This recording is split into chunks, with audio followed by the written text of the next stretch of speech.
welcome everyone to what I think is one of the best events in Parliament House at this time of the year, the annual lighting of the Christmas tree.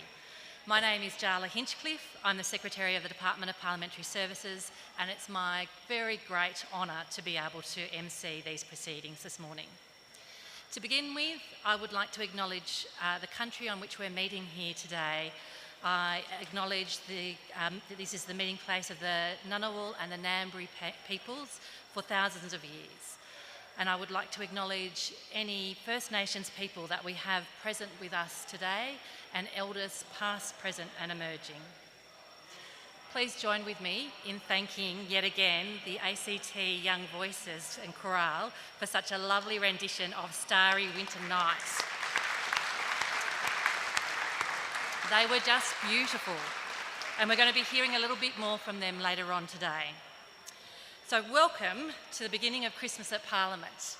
To begin with, it gives me great pleasure to welcome the President of the Senate, Senator the Honourable Sue Lyons, to speak to us. President.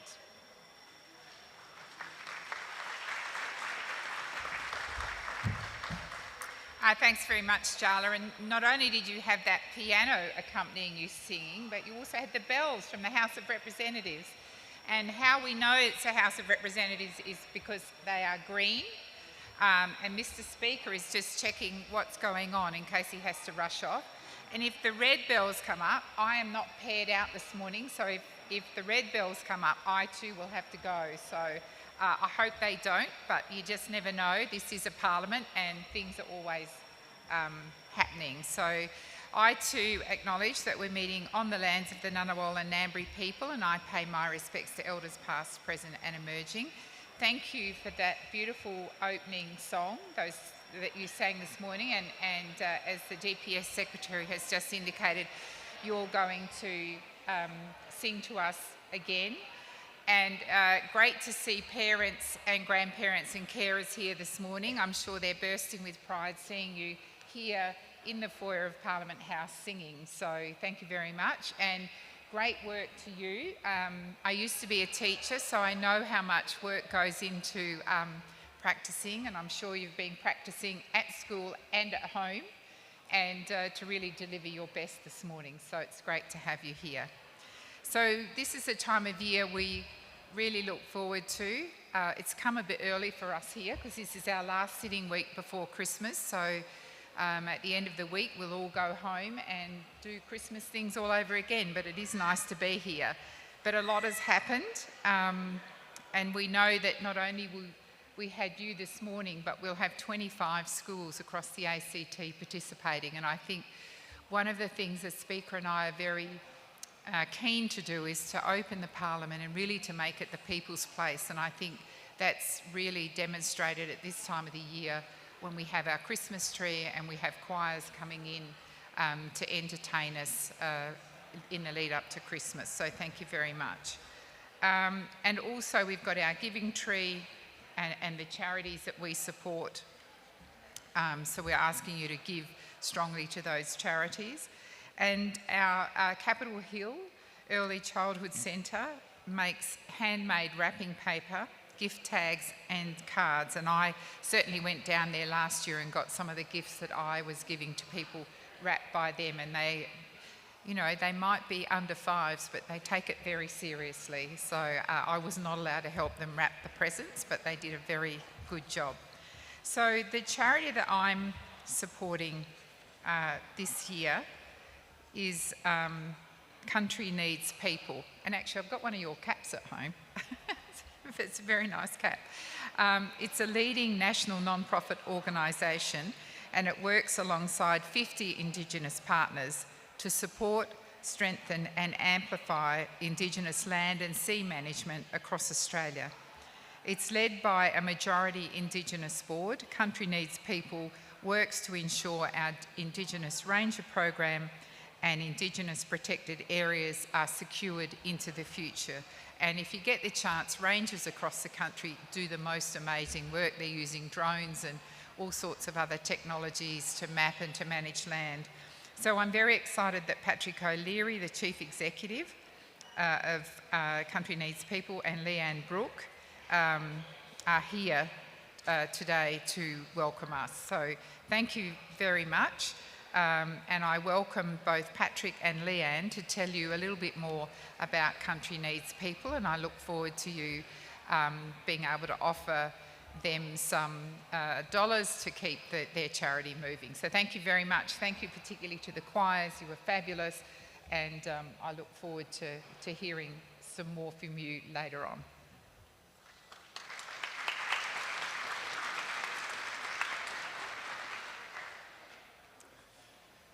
Thanks everybody, and firstly I'd like to acknowledge both the Ngunnawal and Ngambri people who have an unbroken connection to the lands that we're working on today. My name's Patrick O'Leary, I'm the CEO of Country Needs People. We're a national non-profit, we're Indigenous majority governed, and we work with Indigenous ranges and Indigenous protected areas Australia-wide. With me today is Leanne Brooke, the CEO of the Ulladulla Land Council up from the coast, who will tell you her story about their ongoing efforts to look after country. I might hand over to Leanne quickly now and then come back to finish off, but I do want to thank the Parliament, particularly the Speaker and the President of the Senate. I know the President's got a long-standing interest in Indigenous affairs and caring for country, so we do appreciate that, but I might hand over to Leanne now to talk, so she can talk a little bit about their work caring for country. Thank you, and Wallawani. My name is Leanne Brooke, and I'm a proud Murrumbidgee Yuin woman from the coast.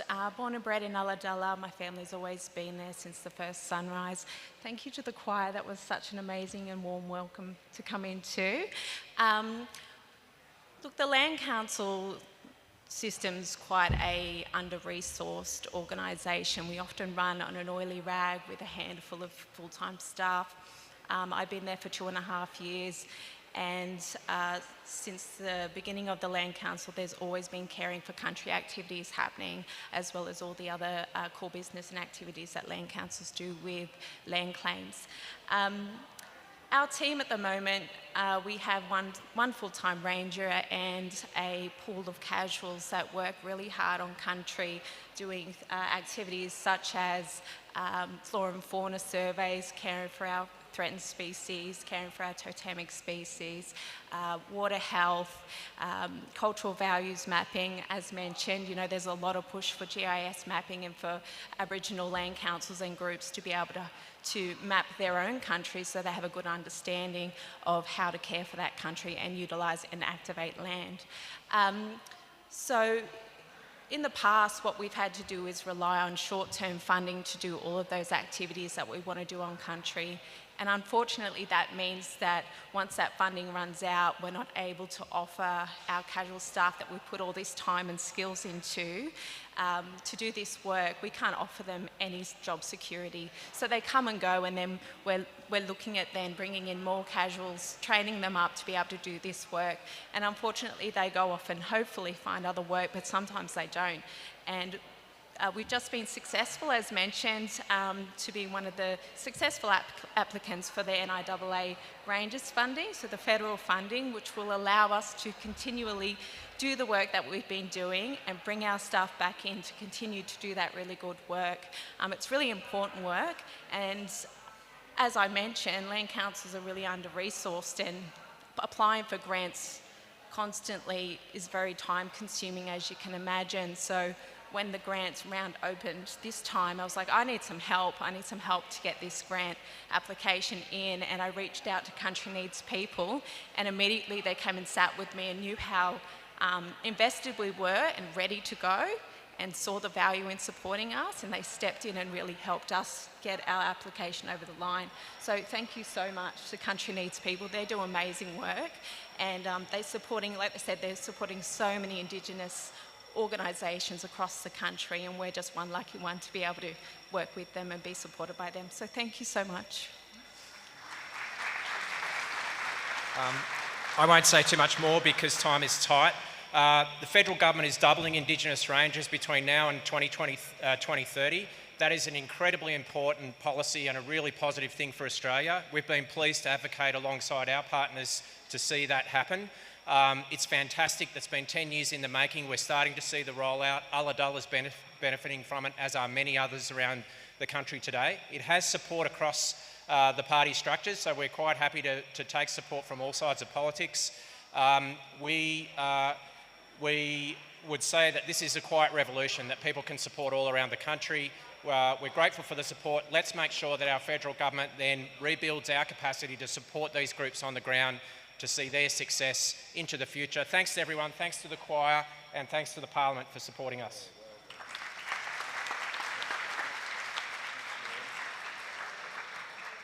And just as the President said, we're seeing the building in action, and the President's had to quickly go back to the Senate chamber, but hopefully she'll be back with us very soon. So thank you to the President, thank you to Mr O'Leary and Ms Brooke for those words, and thank you for the wonderful work that you're doing in championing Indigenous land sea management across Australia. It now gives me great pleasure to welcome the Honourable Milton Dick MP, Speaker for the House of Representatives, to address you. Mr Speaker. Thank you, Charla. And look, one thing about the bells here, they're green and red. I mean, I'd like to say we especially did that for Christmas, but I'm going to make sure that everyone knows that I love Christmas, because here at Parliament House, everyone works so hard in looking after our democracy, and we're so lucky to have the privilege of working here at Parliament House. And today, Parliament is meeting on the Ngunnawal and Ngambri people's land, and we recognise the custodianship for over 60,000 years, and I extend that welcome and acknowledgement to any First Nations people that are here today.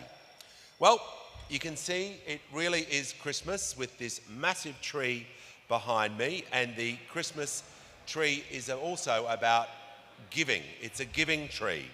And Christmas, as we all know, is the perfect opportunity for the community to get behind some great causes. And we've just heard the great work that is happening by one charity and one organisation, that serves and looks after so many people.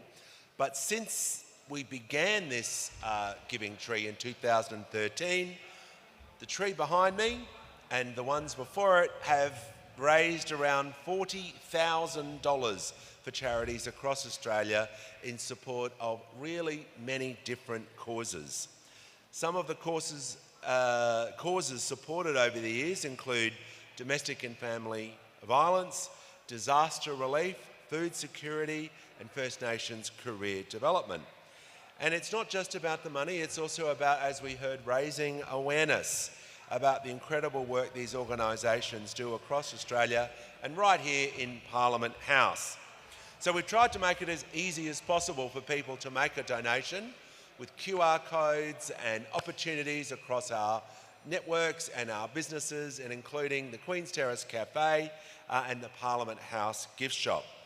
So your contributions over the next couple of weeks will help make meaningful differences in many people's lives, building a sustainable environment as well. Now I have the great honour to announce the second Giving Tree charity we are supporting this year. And this year it is Landcare Australia. And for over 35 years, Landcare Australia has worked in the forefront of the community and corporate engagement in environmental conservation, sustainable land management, with activities that protect and conserve Australia's land, water, soils, plants, animals, and ecosystems. And as we all know, with the impact of a changing climate, biodiversity loss and natural disasters, and some in far north Australia and also in my home state of Queensland, I want to say the work of Landcare has never been more important. So I'd like to invite Doug Human up, the Chairman of Landcare Australia, to teach us all a bit more about the great work that happens with Landcare and to hear about your amazing organisation and how people should support you and continue the great work of Landcare. Let's hear it for Doug.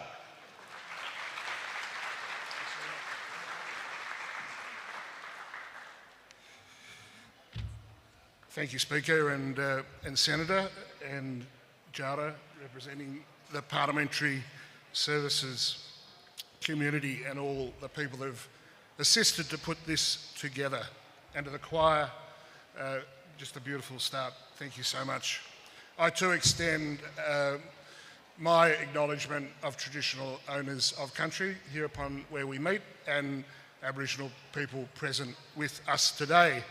And that is a good lead-in to the Landcare story, for Australia's first peoples have been our first land carers.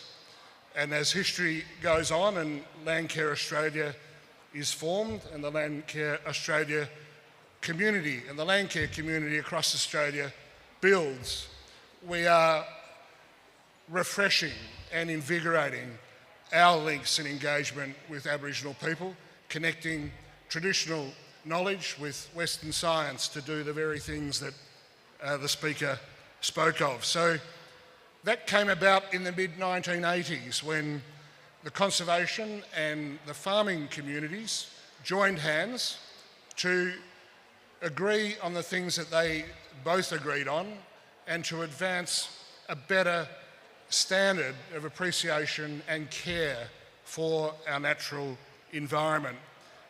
That started in Victoria in the 1980s, but in 1989 it was Prime Minister Bob Hawke who initiated the Decade of Landcare and also initiated our organisation, which, as the Speaker intimated, has become one of the most enduring parts of the Australian social fabric, and particularly throughout the Australian community, whether it's urban, peri-urban, rural or remote. I'd be astonished if there were fewer than half this audience that knows of a Landcare group in their community or indeed works with one, and I thank you for that. And what the Landcare community does across Australia is work with all those communities I've described, but in particular seeks to advance sustainable agriculture through our Landcare Agriculture and Landcare Carbon Smart programs, acknowledging, again as the Speaker said, that we suffer a whole range of activities which are jeopardising our future, our biodiversity, our climate and our relationships with our first land carers. In the face of that, what your support of Landcare Australia will do today and every day is to build the resilience of local communities, build the resilience of our climate and build the resilience of our natural environments. And this we see benefit for not only all those communities that I've described, but also for individuals. Landcare is arguably the widest and deepest community-based activity throughout Australia. And we at Landcare Australia seek, through gifts like you may give to us today, to enhance activities of those small groups in all the different environments in which they work. One of the key parts of Landcare is junior Landcare. And I love it when my grandkids put on their red Landcare, junior Landcare shirts, their red junior Landcare caps and get out with me planting trees, building fences, putting up nest boxes, handling, if you get the opportunity, a really small critter, and speaking with our first custodians about what it looks like for them to work on country, manage country, and give the appropriate respect to country that First Nations people have given us for generations. Funds raised here will go to the ACT to do the very things I've just described. So, as we enter the festive season, events like this remind us of what Australians do best, which is coming together, supporting each other, contributing to something larger than ourselves. On behalf of Landcare Australia, thank you for choosing to support our work, for recognising the efforts of thousands of volunteers, giving time, energy and passion. To all members of Parliament, senators, staff and everyone joining us here today, we wish you and your families a safe and happy Christmas. It seems really early in the year to be saying that. Thank you for supporting the three groups, and I particularly want to acknowledge Paddy's group and the work that you're doing, Leanne. It's a wonderful organisation. I've been on them since they started, and both these organisations absolutely deserve your support. I know you'll give it. Have a safe and happy Christmas, particularly you guys. Happy Christmas.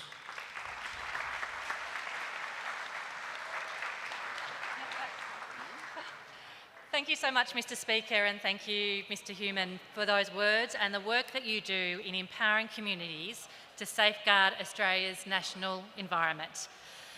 Right, let's light this tree. Could I now ask our official party to take their places? So, I think we will come around the button. We'll need our little helpers. Where are Stella and Grace? We've got a big job to do with these guys helping the President and I. President, are you okay if I do a countdown? I'll just come over here. Stella and Grace, you know what to do? We're going to, on the count of, not yet, we're going to do a countdown of 5, and then I need everyone here to say Merry Christmas when the tree lights up, okay? So we're ready to light the tree? I need a bit louder. Are we ready to light the tree? Ah, now we're talking. 5, 4, 3, 2, 1.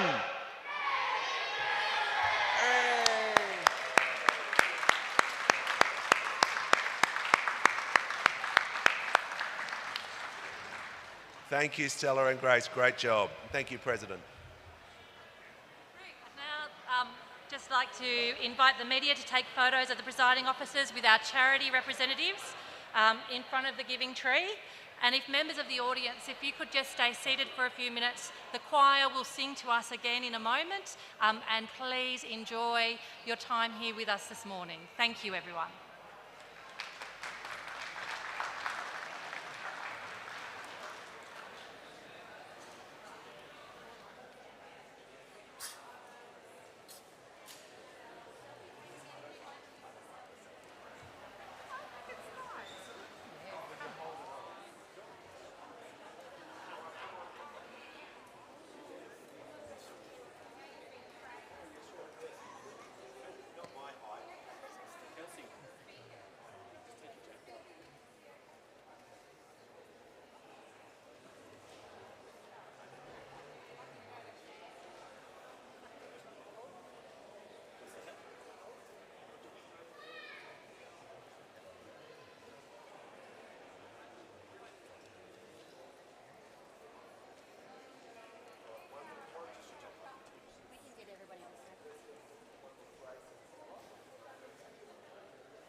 To sing to us and enjoy your day. Thank you, everyone.